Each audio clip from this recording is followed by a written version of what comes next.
Matagal nang may kinakaharap na krisis ang pamilya ni Emil. Ayon sa kanya, nagsimula ito noong may nakaaway sa kontrata ang tatay niya. Hindi malinaw kung ano ang kontratang pinag-uusapan, pero base sa mga narinig niya, mukhang may kaugnayan ito sa lupang binibenta. Ang kaso lang, hindi niya ito gaanong napagtuunan ng pansin, gawa ng sa panahong yun, di pa gaanong hinog ang kanyang pag-iisip. Bata pa kumbaga, kaya kahit nagkakagulo na, parang wala lang ito sa kanya. Ngunit makalipas lang ang ilang buwan, paunti-unti na nitong naagaw ang kanyang atensyon. Paano ba naman kasi, tuwing hapon may mga kalalakihang dumadayo sa bahay nila na naghahanap sa tatay niya. At madalas hindi yun kinakaharap ng kanyang ama, kaya habang tumatagal, nagiging pursigido ang mga ito. Isang hapon, nang mataong walang lakad ang kanyang ama, dito na ngayon nadatna ng mga taong naghahanap sa kanya. Pagsilay dito ng tatay niya, sinubukan pa nitong magtago pero hindi na yun umubra. Bago pa man kasi ito makapasok, nakita na ito ng mga kalalakihang paparating. Kaya naman kahit malayo pa, paulit-ulit nang isinisigaw ng mga ito ang pangalan niya. Nagbabala rin ang mga taong yun na sa oras na hindi siya makinig, may mga kamag-anak na siyang maaaring madamay buhat sa kanyang kagagawan. Ngunit nang marinig ito ng tatay niya, hindi ito natinag. At sa halip, ipinagpatuloy nito ang ginagawa nitong pagtakas hanggang sa makalayo na yun sa kanila. Dahil sa pangyayari, pawang siya na lamang ang nadatna ng mga lalaki. Galit na galit man, wala yung magagawa kundi ang umintindi.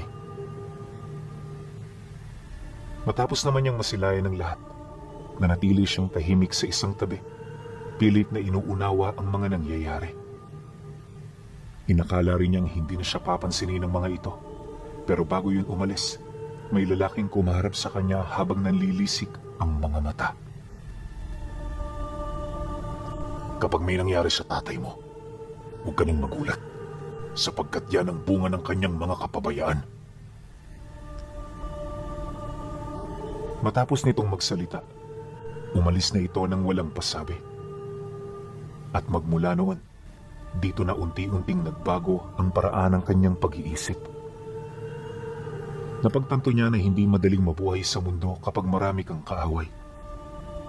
Dito rin niya naunawaan ang totoong sitwasyon ng kanilang buhay at ang mga rason ng kanyang ama kung bakit patuloy nitong iniiwasan ang kinakaharap nitong problema. Sa loob ng halos isang linggo, wala silang balita ukol dito. Yung nanay niya medyo nag-aalala na kasi hindi umaalis ng ganoong katagal ang kanyang asawa nang hindi ito nagpapaalam. Dagdag pa nito na, posible na may nangyari na ritong masama, kaya hanggat maaari, kailangan nila itong mahanap. Kaya naman nang malaman ito ng kanilang mga kadugo, hindi na rin ito nagdalawang isip na maghanap. Kung saan-sana yun gumalugad pero sa kasamaang palad wala itong nakita o nakilalang tao na maaaring makapagtuturo mula sa kinaroroonan ng kanyang ama. At pagkatapos naman ng linggo, habang nag-uusap sila ng mga gagawin nila, bumalik ang grupong naghahanap dito. Nang masipat naman yun ang mga tsuhi niya, bahagya itong napahinto sa kanilang mga pinag-uusapan. Nabanggit na kasi niya ang tungkol sa mga taong yon, kaya naman kilala na nila kung sino-sino ang mga dumating. Ayon kay Emil, 6 katao ang pumunta noon sa bahay nila. Walang kaabog-abog din itong pumasok sa loob ng bahay hanggang sa makaharap na nito ang mga tsuhin niyang mamatay-matay na sa kakahanap sa tatay niya. Pagharap ng dalawang grupo, dali-dali naman siyang napaatras. Ramdam niya kasing magkakagulo ang mga ito, lalo pat magkalaban ang kanilang mga pinaniniwalaan at gustong mangyari. Sa loob ng ilang minutong pag-uusap, halos humantong na yun sa mga paninindak. Humuhugot na rin ng itak ang dalawa sa mga tsuhi niya. Naanimoy susunggaban na ng mga ito yung mga dayo. Dagdag pa ng pinakamatanda na hindi sila titigil hanggat hindi nila nababawi ang kanilang kadugo. Nabanggit din ito na pwede naman nilang pag-usapan ng tungkol sa problema kung talagang nais nila ng mapayapang negosasyon. Ngunit nang marinig ito ng namumuno sa grupo, bigla naman yung tumawa. Yung halakhak nito, animoy walang takot sa kasalukuyang pagbabanta ng kanyang mga kadugo. Maya-maya pa, bigla naman yung tumahimik kasabay ng pagsagot nito rito ng, "Hindi nyo kami masisindak. Alam nyo kasi, malakas ang pagtawag ng hustisya sa aming panig. May ideya ba kayo kung anong kasalanan ginawa ng tampalasang yun? Nilaso niya ang aming ina. Matagal na namin siyang katiwala. At dahil sa amin, kung bakit naging masagana ang inyong pamilya. Wala naman kaming ibang hinahangad, kundi malaman ang dahilan bago namin siya parusahan ng kamatayan." Pagkasambit nito ng mga kataga, dito na mas lalong tumaas ang tensyon sa pagitan ng mga ito. Habang umaamba na ng taga ang mga tsuhi niya, siya naman ay tahimik na pinag-iisipan ang ibig iparating ng mga kausap nila. Ang iniisip niya kasi noon na maaaring hindi sila magkaunawaan dala ng mga personal nilang galit. Hindi nagtagal, di pa man siya tapos sa paghahanap ng kasagutan, nagkagulo na ang mga ito. Naunang sumugod ang panig ng kanyang mga tsuhin, kaya walang nagawa ang mga dayo kundi ang ipagtanggol ang kanilang mga sarili. At nung sumiklab na ang gulo, dito niya nakita kung papaano makipaglaban ang mga ito nang walang dalang kahit na anong sandata, habang yung mga tsuhin niya armado ng matatalim na itak. Ngunit sa hindi malamang dahilan, para bang nadedehado pa ang mga kadugo nila. Makalipas pa ang ilang minuto, laking gulat na lamang niya nang masipat niyang wala ng hawak na itak yung mga tsuhin niya. Bali-bali na rin ang braso ng mga ito at sa kanilang estado, mukhang hindi na yon makakalaban pa. Pagsilay naman ng mga dayo sa naging resulta, dito na yon nagdesisyon na umalis. Subalit bago nito tuluyang lisanin ang kanilang tahanan, nag-iwan ito ng mga paalala. "Babalik kami sa mga susunod na araw. At aasahan ko na meron na kayong ideya kung saan siya pumunta. Huwag niyo itong ipagsawalang bahala, sapagkat kapag nanawa kami, hindi malabong madamay kayo sa kasalanan ng inyong kapamilya. Pag-isipan niyo ito ng mabuti kung ayaw niyong magsisi sa bandang huli." Matapos nitong makapagsalita, agad namang umalis ang grupo. Sila Emil naman, naiwang tulala sa bakuran ng bahay habang pinag-iisipan ang mga nangyari. Pagsapit naman ng gabi, habang ginagamot ang kanyang mga tsuhin, dito na ito nag-usap-usap ukol sa pinakamagandang plano na pwede nilang magawa. Ayon sa mga ito, hindi nila isusuko ang kanilang kadugo anuman ang mangyari sa kanila. Dagdag pa ng mga ito na humingi na rin sila ng tulong sa mga kakilala nitong albularyo, kaya naman inaasahan nila ang presensya ng mga ito kinabukasan. Yun umano ang magtuturo sa kanila kung papaano nila magagabi ang mga individual na walang ibang hangad kundi ang kamatayan ng kanilang pamilya. Nang marinig naman ni Emil ang tungkol dito, doon na siya naglakas loob na magsalita. Sa dami kasi ng mga katagang narinig niya, walang kahit ni isa ang nakapansin sa ibig iparating ng mga taong nakaaway nila. "Hindi man lang ba kayo nagtataka kung bakit malalim ang galit nila sa aking ama? Huwag kayong kumampi kaagad.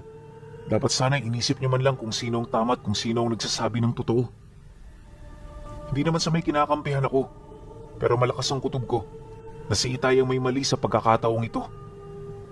Wika niya sa mga kamag-anak nilang nag-uusap-usap. Pagkarinig naman ng mga ito sa kanyang sinabi, bahagya itong napatahimik. Bawat isa sa kanila nawala ng lakas loob para sagutin ang mga sinabi niya. Ilang minuto pa ang lumipas. Nang maunawaan na ng mga ito ang ibig niyang iparating, dito na siya nilapitan ng isa sa kanyang mga tsuhin, kasabay ng mahinahon itong pagsagot ng, Wala kaming pakialam kung sinong mali. Basta kapag kapamilya, tutulungan namin kahit siya pang nagkasala. Hindi ito pangungunsinte. Ito ay pagpoprotekta lamang ng isa sa atin. Bata ka pa, Emil. Kaya alam ko hindi mo ito maunawaan. Sa ngayon, kami ang sa tingin mong may mali. Pero darating ang araw, malalaman mo kung anong mensaheng kaakibat nito. Nang marinig niya ang sinabi ng tsuhin niya, hindi na siya nagsalita pa. Pero sa isip-isip niya noong mga sandaling yun, isa itong malaking kalokohan. Naniniwala siya na kapag katotohanan ng pinag-uusapan, wala itong dapat na santuhin. Mananagot ang dapat managot at magbayad ang dapat magbayad. Dahil dito, ipinagpatuloy lang niya ang kanyang pakikinig hanggang sa paunti-unti may nakapagsabi na ukol sa kinaroroonan ng tatay niya. Nang makumpirma niya ang tungkol sa detalyeng yon, hindi siya gaanong nagpahalata na meron siyang masamang binabalak. Dumaan pa ang mga araw, kasama pa rin siya ng tsuhin niya sa lahat ng bagay. Obligado siyang gawin ito, lalo pat kailangan ng mga ito ng kamay para maitayo ng mas mabilis ang kanilang mga ginagawang bitag. Kung hindi nyo kasi naitatanong pinuno, maraming kakilalang albularyo ang pamilya nila, kaya naman alam na nila kung ano ang mga gagawin sa oras na makatagpo sila ng hindi pangkaraniwang kalaban. Dagdag pa niya na, sa tinagal-tagal na ng mga itong pumupunta sa kanilang pamamahay, alam na niya kung ano ang mga naging karanasan nito sa kanilang lugar. Aminado rin siya na eksperto sa pagpatay ng mga aswang ang mga tsuhin niya, kaya kapag naihanda na nito ang lahat, hindi malabong malagay sa alanganin ang grupong tumutugis sa kanyang ama. Dahil dito, kapag wala na siyang ginagawa, pasimple siyang pumupunta ng sentro para hanapin ang mga taong yun. Ilang beses din siyang nagbakasakali, pero sa kasamaang palad hindi siya nabigyan ng pagkakataon. Ngunit sa kabila nito, desidido pa rin siyang mahanap ang grupo para mapigilan ang binabalak ng kanyang mga tsuhin. 2 araw pa ang lumipas. Dito niya na nabalitaan ang eksaktong araw ng pagbisita. Ayon sa kapatid ng kanyang ina, hindi pupunta ng hapon ang mga nilalang na yon dahil sa nakapagdesisyon na ito na sumalakay at pumatay. Dagdag pa nito na, kumpirmado ang balitang nasagap niya dahil sa agimat na naidikit nito sa katawan ng isa sa mga nilalang. Nang marinig naman yun ng lahat, agad naman yung nagsihanda.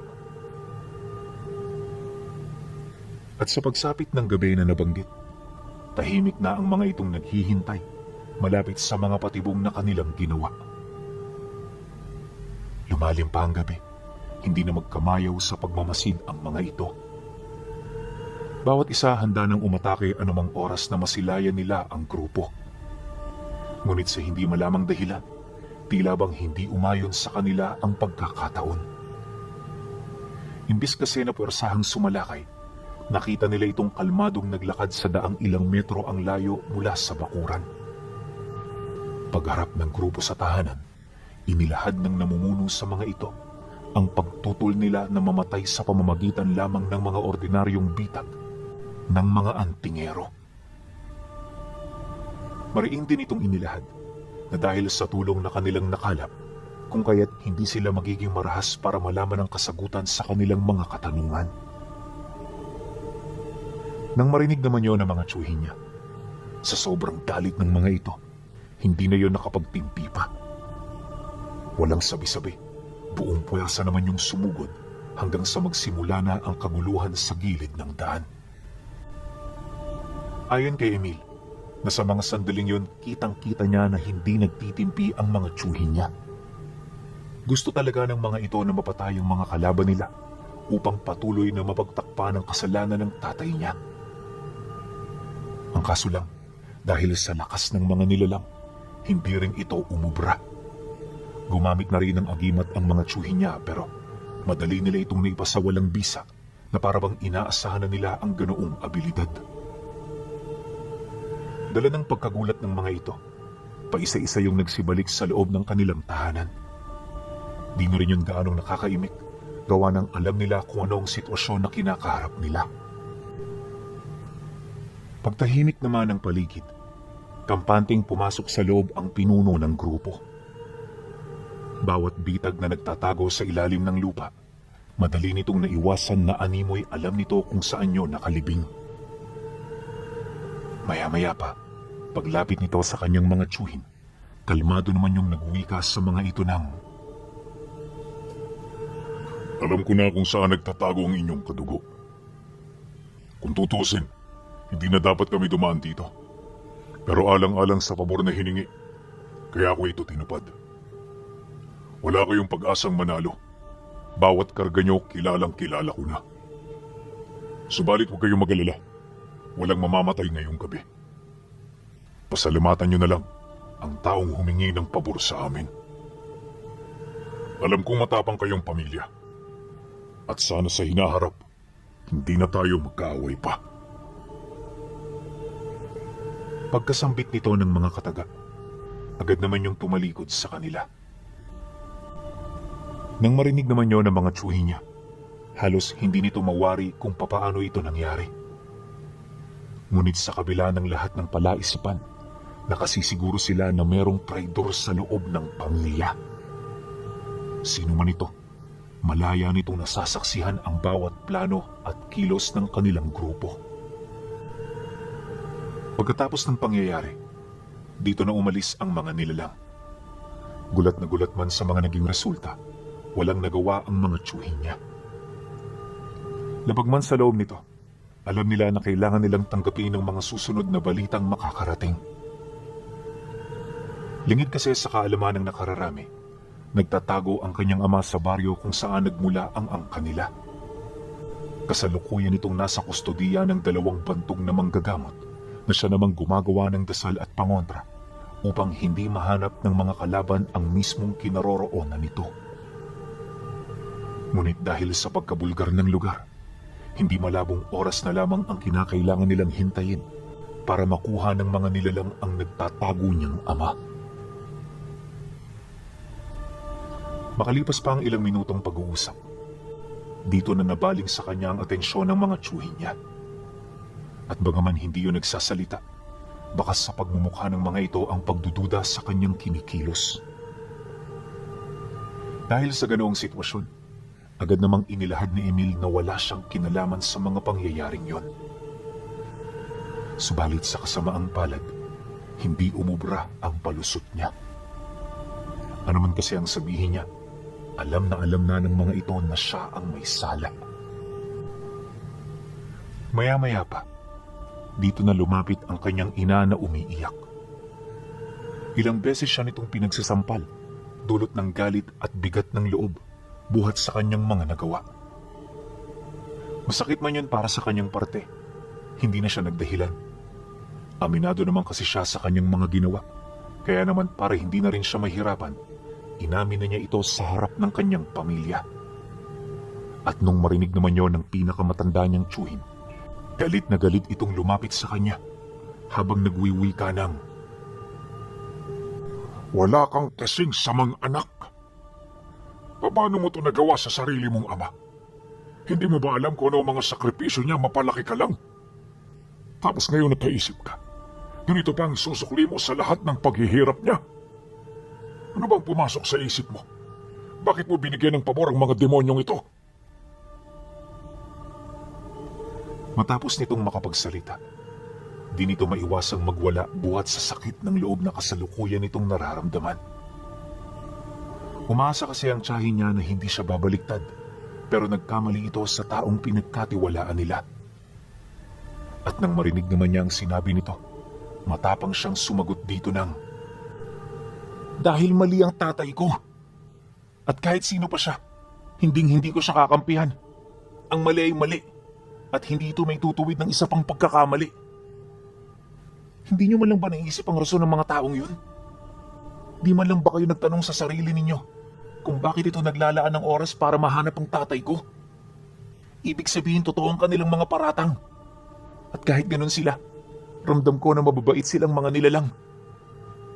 Huwag sana nating makasanayan na manghusga sa pamamagitan lamang ng panlabas na kaanyuan.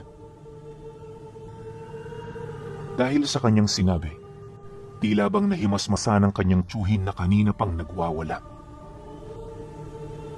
Pagkaraan pa ng ilang minuto, nang medyo kumalma na ito, dito na yun nagsimulang magtanong sa kanya ukol sa mga nalalaman niya. Kaya naman nang marinig ito ni Emil, matapang niyang inilahad ang tungkol sa mga napag-usapan nila nung mga nilalang. Base sa mga nalaman niya, planado ang ginawang pagpatay ng tatay niya sa ina ng mga ito. Marahil merong nag-utos dito, kapalit ng kung anumang bagay. Dagdag pa nito na, hindi ang kanyang ama ang totoong banta sa lahi ng mga aswang, bagkus ay ang taong nagsilbi nitong utak sa lahat ng kanyang kilos. Ani niya pa, naunawaan niya ang sakit na nararamdaman ng mga ito, kaya kahit mabigat sa kanyang loob, nagdesisyon siyang isuko ang kanyang ama. Naniniwala siya na ito lang ang paraan upang mabawasan ang ginawa nitong kasalanan. Mariin din niyang inilahad na kung bubuksan nila ng malawak ang kanilang isipan, nasisiguro niya na mauunawaan ng mga ito ang kanyang punto na ibig iparating. Ngunit nang marinig yun ng kanyang mga kadugo, hindi yun kaagad na kumbinsi. At sa halip na makaunawa, mas lalo pang lumalim ang galit nito sa kanya. Kinabukasan pagkatapos ng insidente, dito na siya itinakwil ng kanilang pamilya. Ayon kay Emil Pinuno, ang punto ng buhay niyang yun, ang pinakamasakit na nangyari sa kanya. Nung umalis siya sa kanila, halos hindi niya alam kung saan siya pupunta. Basta ang ginawa niya, nagpatuloy lang siya sa paglalakad, taos-pusong pinaniniwalaan ang tadhanang nakalaan para sa kanya. At makalipas lamang ang 3 araw, muling nagpang-abot ang kanilang landas nung grupong tinulungan niya. Pagsilay ng mga ito, agad siya nitong nilapitan at kinausap. Makataong bawat tanong, kaya hindi nagtagal, medyo nakaramdam na rin siya ng kapanatagan sa mga ito. At sa loob ng ilang minutong pag-uusap, dito niya nalaman na matagumpay na pala nitong nakuha ang kanyang ama. Kasalukuyan itong nasa estado nila kung saan ilang araw na nila itong iniimbestigahan. Ngunit sa kasamaang palad, wala pa silang nakukuhang detalye ukol sa individual na nag-utos dito para patayin ang kanilang ina. Nang marinig naman niya ang tungkol dito, nagkaroon siya ng pagmamalabis na masilayan ang estado ng kanyang ama. Kaya naman nang makiusap siya sa mga nilalang, hindi na nito natanggihan ang nais niyang mangyari. Bago rin sila tumungo sa pugad ng mga nilalang, mariin siya nitong inabisuhan na ihanda ang kanyang sarili sa kadahilan ng hindi magiging maganda ang matutunghayan niya maya-maya. Pagkarinig naman niya sa sinabi nito, di na siya umimik. Noon pa man kasi, inaasahan na niya ang kalunos-lunos na sasapitin ng kanyang ama, buhat sa pagkakanulo niya. Makalipas pa ang ilang oras, pagdating nila sa pugad nito, nadatnan nila ang mga kadugo nito na kasalukuyan ng naghahanda. Ayon sa kanya, bumuo ng isang mumunting nayon ang mga nilalang na pawang sila-sila lang ang naninirahan. Lahat ng bagay na makikita mo sa komunidad ay masisilayan mo rin dito, kaya naman hindi ka maninibago. Subalit pagsapit ng gabi, dahan-dahang nag-iba ang sitwasyon sa paligid. Ayon sa kanya, na ibang-iba ang kaganapan sa lugar na yon kapag binabalot na ito ng kadiliman. Bukod kasi sa nagbabago ng anyo ang mga naninirahan, dito mo rin masisilayan ang dami ng mga taong gabi-gabi nitong kinakatay. Dahil dito, umiwas na muna siyang tumungo sa sentro ng nayon. Hindi nagtagal, nang mapagtanto naman ng mga nilalang na handa na siya, sinamahan siya nito sa isang liblib na lugar, malapit sa dulong parte nito. Maya-maya pa, dito na bumungad ang tatay niya na kasalukuyang nakagapos sa isang malaking sapot. Wardyado ito ng malalaking gagamba na merong 2 dangkal na mga pangil. Napakaitindi ng mga ito at kagaya ng mga aswang, kakulay ng dugo ang mga nagliliwanag nitong mga mata. Paglapit naman nila rito, kapansin-pansin ang dugo sa mukha ng tatay niya. Ayon sa mga nilalang, tinanggalan nila ito ng mata bilang paunang parusa. Inakala kasi nilang magiging malambot na ito pagkatapos nila itong gawin, pero sa kasamaang palad hindi yun umubra. Dagdag pa ng mga ito na pinabalak nila na putulan ito ng binti sa susunod na gabi kung sakali mang hindi pa ito umamin sa mga nagawa nitong kasalanan sa kanila. Nang marinig naman ni Emil ang tungkol dito, di siya nagdalawang isip na kausapin ito. At para makasigurong susundin ito ang kanyang pakiusap, minabuti niyang magpakilala. Dahil sa ginawa niya, agad namang sumagot ang tatay niya na punong-puno ng pagdududa. Kesyo, nililin lang siya ng mga ito, hindi totoo ang kanyang mga naririnig at kung ano-ano pa. Subalit nang marinig yun ni Emil, agad niyang inilahad dito ang mga bagay na silang dalawa lang ang nakakaalam. Inamin din niya na siya ang dahilan ng pagkadakip nito para naman kahit papaano hindi siya tumulad sa ginawa nito. Dagdag pa niya na kaya niya ginawa ang bagay na yon ay dahil sa napagtanto niya na dapat lamang itong tumanggap ng parusa buhat sa kanyang mga ginawa. Mariin din niyang inilahad na hindi maaaring madamay sila sa mga kasalanan ng tanging ito lamang ang may gusto. Dahil sa kanyang sinabi, tila bang dito na naliwanagan ang kanyang ama. At sa pagpapatuloy ng kanilang pag-uusap, taos-puso nitong inilahad ang utak sa ginawa nitong pagtatraidor. Ayon dito, dulot lamang ng ambisyon ng lahat ng yon. Aminado rin ito na hindi niya yun pinag-isipan, kaya niya yun nagawa sa mga taong minsan siyang pinagkatiwalaan. Dagdag pa nito na, ang pagtalikod ni Emil sa kanya ay isa sa kanyang mga karma. Kung ano kasi ang ginawa niya sa pamilyang yon, ganon din ang ginawa ng anak niya sa kanya. Matapos namang mailahad ng ama niya ang kinakailangan nitong malaman, di na ito nagdalawang isip pa na tanggapin ang nalalabi niyang kamatayan. At nang marinig naman ng mga aswang ang naging paliwanag niya, ibinigay nito ang inaasam niyang parusa. Kitang-kita mismo ni Emil kung papaano yun pugutan ng ulo ng mga ito bago tuluyang ipalamon ang bangkay sa mga gagambang matagal na ritong nagbabantay. Pagkatapos ng insidente, dito na kumilos ang grupo. Lahat pinagalaw nila para mahanap ang taong kinanta ng tatay niya. At sa isang buong paghahanap, nagkaroon na rin sila ng ideya kung saan yun naroon. Nalaman din nila na isa itong antingero na mamamatay ng mga gabunan at pinuno ng tribo ng mga aswang.